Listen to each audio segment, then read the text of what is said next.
राम राम बेबे सारी बाणन जी बहुत सुथरी चकड़ी है, पसंद आओगी। लाइक करियो, शेयर करियो, सब्सक्राइब करियो। सुनो गान। छोड़े पत्ते बड़े पीपल के गरी दामन की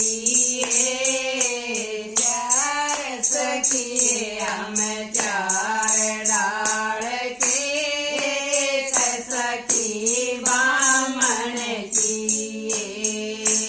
छोड़े पत्ते बड़े पीपल के गरी दामन की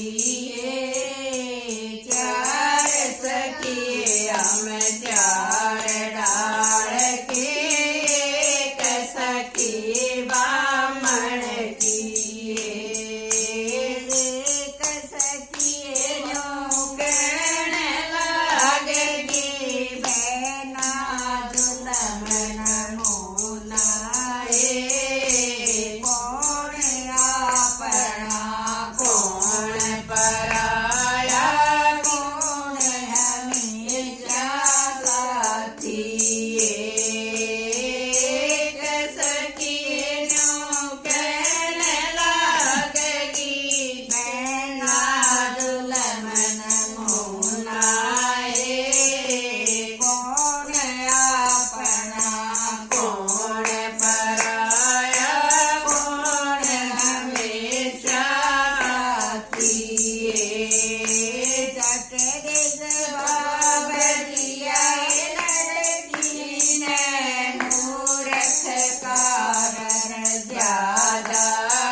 वजन बरोबर आहे तो।